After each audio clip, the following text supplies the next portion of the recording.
unang hirit, serbisyong totoo ang unang hirit. Ang saya-saya sa unang hirit. Nagbabalik po ang unang hirit. Narito na ang mga balitang dapat niyong malaman sa ating top hirit.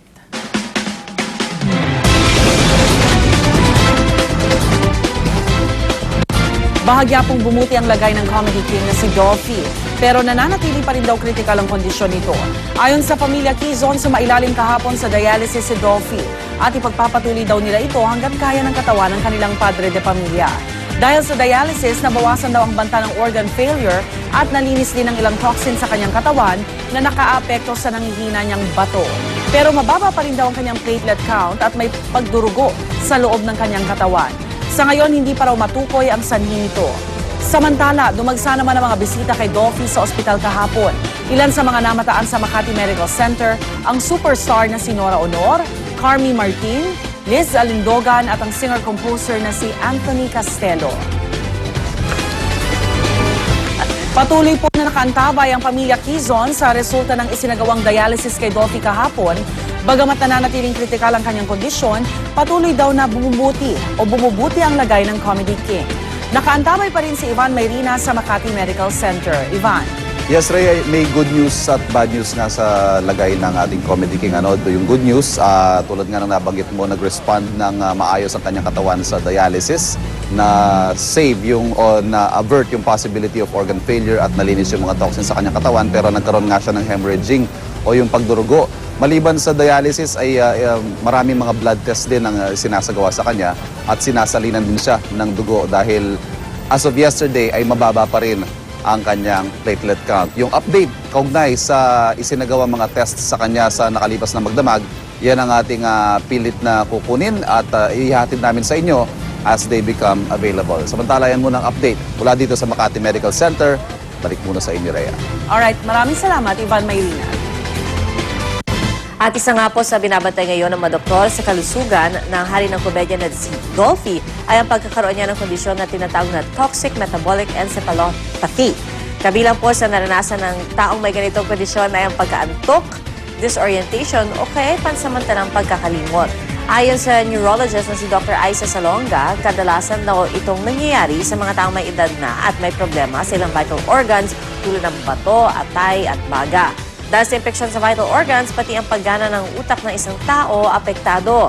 Mahalagang binabantayan sa ganitong sakit ang nutrient level ng katawan tulad ng sodium at glucose. Kapag napabayaan daw kasi ito, maaari itong mauwi sa pagka-comatose. Pero madali naman daw itong malunasan kung maagang madiskubre. Kaya ayon sa mga doktor, importante ang regular check-up para maagapan ang ganitong kondisyon kaagad.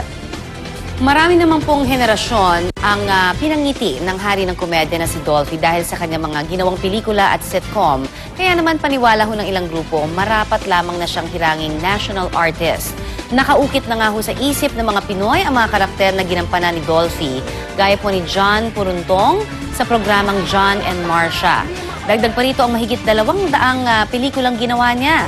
Taong 2009 raw nang huling mapabilang sa mga nominado sa pagiging National Artist for Film sa National Commission for Culture and the Arts, si Rodolfo V. Quezon. Ayon sa NCCA, 3 deliberation process daw ang dadaanan para sa pagpili ng nominado at magiging National Artist.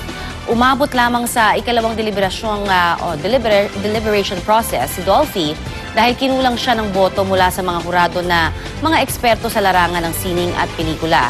Muli namang ninominate si Dolphy ng ilang grupo at government agencies lalo't pasok daw sa kwalifikasyon ang Comedy King. Maging ang ilang malalapit na kaibigan ni Dolphy sa showbiz gaya ni Beth Orteza at Matutina nagsasabing panahon ng hirangin siyang pambansang alagad ng sining. Ang Malacanang naman po, aminadong walang magagawa dito dahil may sariling prosesong sinusunod ang pagpiling to.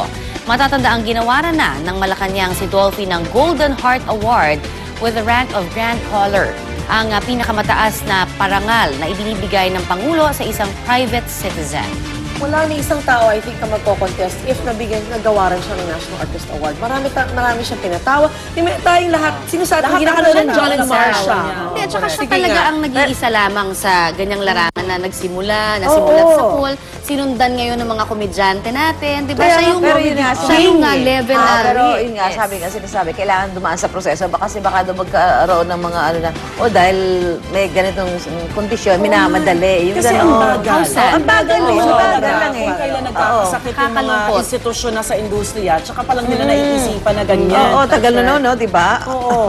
Sana. Actually, ang sinasabi nila, may nominasyon na si Mang Dolphy dati, but he didn't Yun na get nga. enough Oo, votes. oo, oo. Hindi, Oo, pwede bang second ano, kung process na dati siya. na may nomination na siya, pwede bang i-nominate ulit siya ngayon? Tapos parang i-expedite yung Ang process, bagal ganon? ng ano eh, ng process lagi, di ba? Sana hanggat malakas pa yung tao, kaya niya pang i-receive yung award at niya. magpasalamat. Enjoy. Talagang Enjoy niya. mararamdaman niya yung importansya niya. Feels importance to the public. Pero parating nga natin naririnig, diba? Hindi kailangan ni Dolphy nung ganong ang award. award, kailangan Sila siya ng ang award. may kailangan kay Dolphy. Parang ganun ang yung sinasabi. national Kasi artist, It's a proof, no, na talagang nasa tamang pag-iisip yung mga miyembro niyan. Diba? Kung talagang nabigyan nila, nagawaran nila yung mga kirapat-dapat talagang tao. Yung mga may Gawaran. access sa YouTube, i-type nyo lang po yung Banayad Whiskey ni Dolphy. Nako, walang katapusan katatawanan. Ang Okay. Ano Kaya yung Petrang aabutin nyo, kabayo. kakaiyak. May Yan ang kinalaman favorite pa rin ko. po sa ating Comedy King. Ikinuwento naman sa pamamagitan ng isang libro ang mahigit 8 dekadang makulay na buhay ng nag-iisang Comedy King na si Dolphy. Sa librong pinamagatang Dolphy, hindi ko ito narating mag-isa na nailathala noong 2008. Idinitalye niya ang mga mahalagang pangyayari sa kanyang buhay. Ayon sa may akda at kaibigan niya si Bibet Orteza, masaya man ang kanilang naging kwentuhan noon habang ginagawa ang libro, may ilang pagkakataon daw na naiyak sa kanilang interview si Dolphy. Tampok din sa libro ang kanyang buhay pag-ibig kung saan nagkaroon siya ng 18 anak mula sa 6 na babaeng kanyang minahal.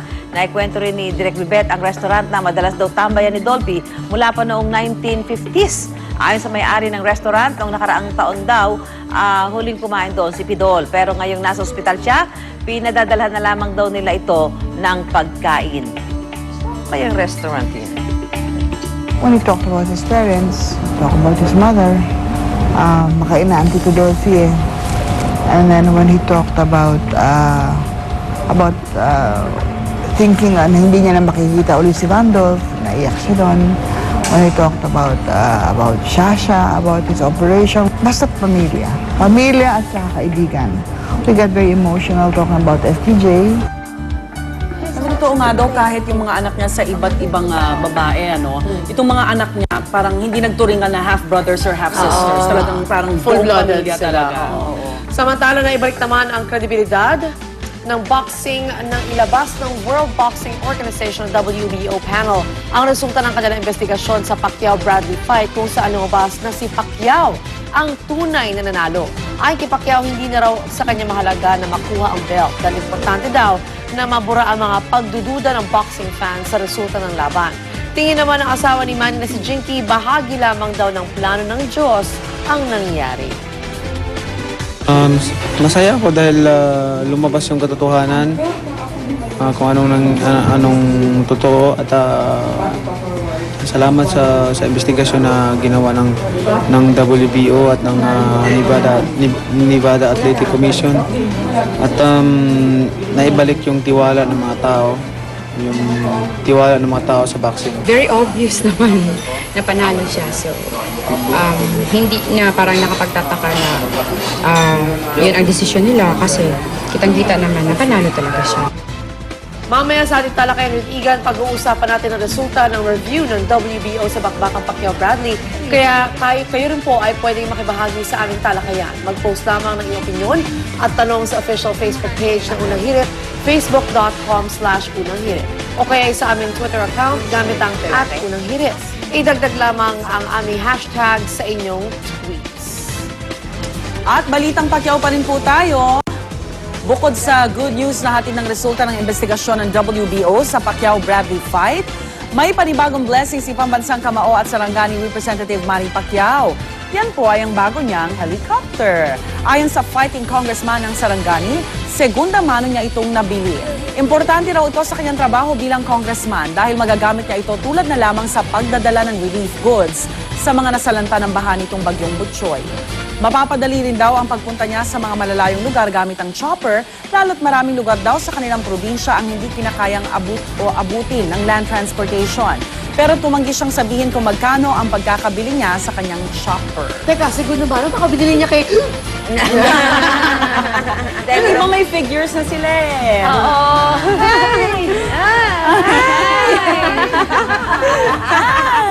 Ayan, o talagang painted. Parang